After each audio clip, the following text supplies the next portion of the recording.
My name is Chad, and this story took place when I was about 12. I was at home with my mom since my dad was going to be out all night. 3 of my best friends came to my house for a sleepover party.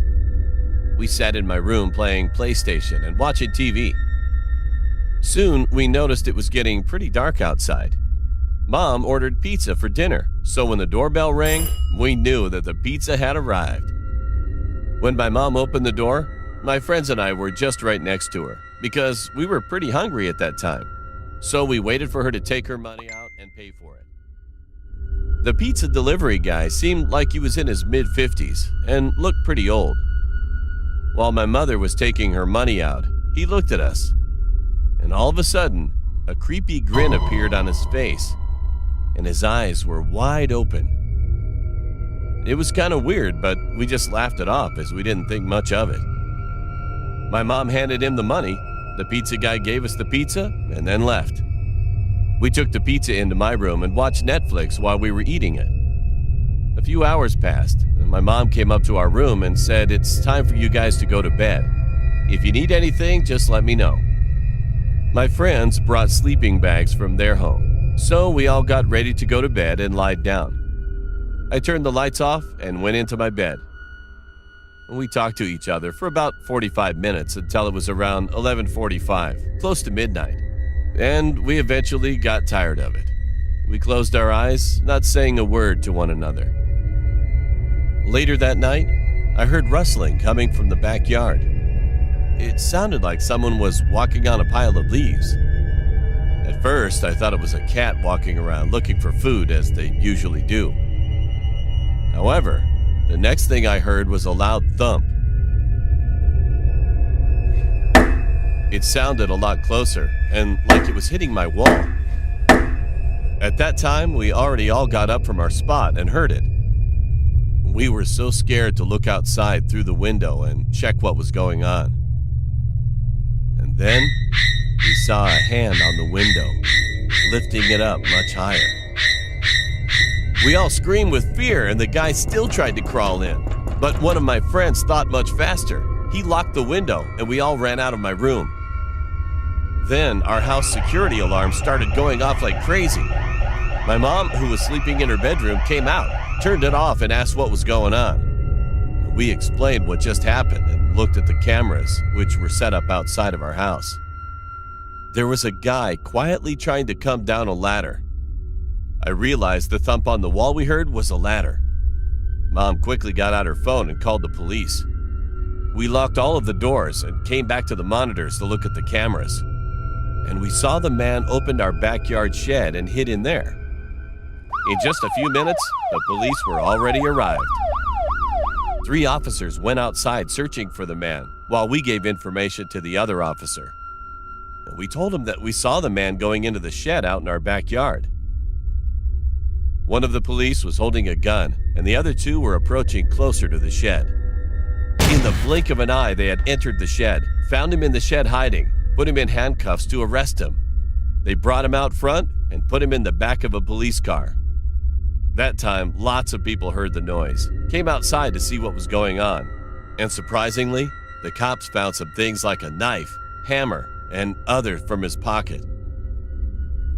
As he was in the back seat of the car, he looked at us and gave us a creepy grin with wide eyes. At first, I couldn't see his face clearly, but when I concentrated on focusing it more visibly, I was shocked. It was the pizza delivery guy. After that, the police handled the situation so we could go back to sleep again that night. I don't know what this guy would have done to us if he had successfully got inside.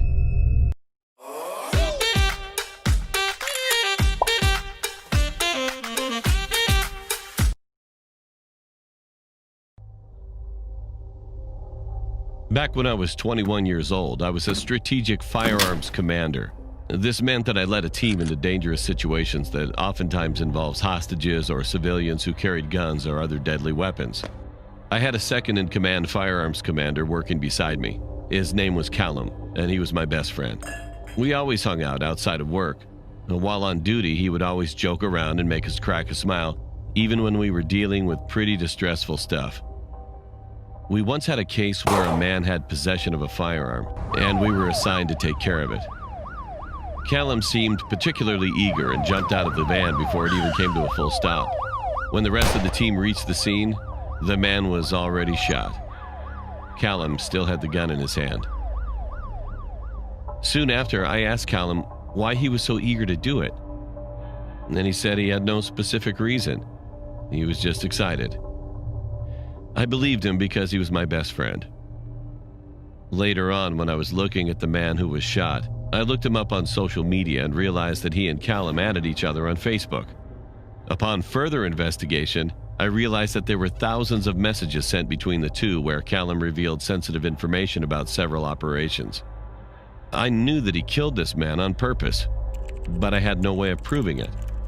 He was taken to court and was sentenced to 3 years in jail for perverting the court of justice. I testified against him and was no longer his friend. When I was 24 years old, I was still on the firearms team. All that happened with Callum was behind me, and I was happy with my life. One night I went home really late after work. As I walked to my apartment, I realized that it was trashed. I called the police and they reported it, but there was not much they could do because I didn't have a CCTV. As I got into bed, I saw that there was a note on my bedside table. All it said was, "Remember me?" I instantly recognized Callum's handwriting. And now that he was out of prison, I thought that he would move on with his life. I was so wrong. This was his revenge. The next day, I went to the underground parking lot and I saw that my windscreen was smashed.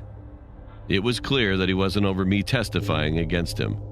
Soon after, I also saw him near my apartment. I ran after him, but he ignored me and ran away. I tried calling his old number, but it was no longer in service. Then an envelope was sent through my door, and it contained hundreds of photos of me at work, home, and even out with my girlfriend at clubs and restaurants. These were all taken very recently. The last one, though, was a picture of Callum and I from years ago, and on the other side, written with a big red marker, were the words, "You're dead." I reported this as stalking and hoped he would end up back in prison. The police had gone to his listed address, but there was no one there. In fact, all of his bags were packed. I knew he was still in the area somewhere, though. One day I was by myself in an unmarked car, and I saw this Toyota Yaris, and it was driving close behind me.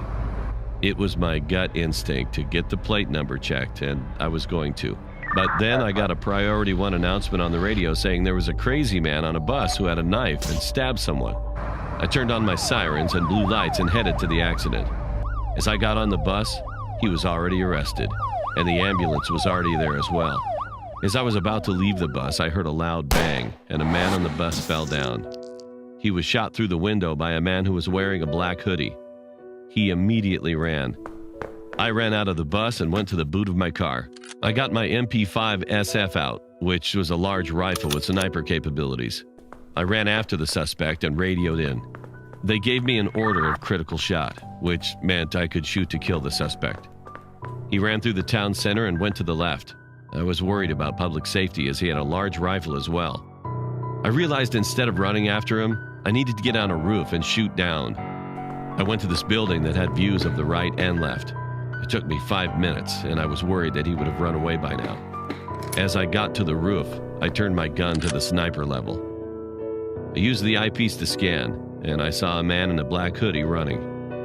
I fired a shot, and he fell to the ground. By the time I got there, more armed policemen came to the area. I was shocked to see Callum. He was the one who followed me in the car behind me, and that shot in the bus was meant for me. But he missed. Callum was dead. I felt sad, but also relieved that this was all over.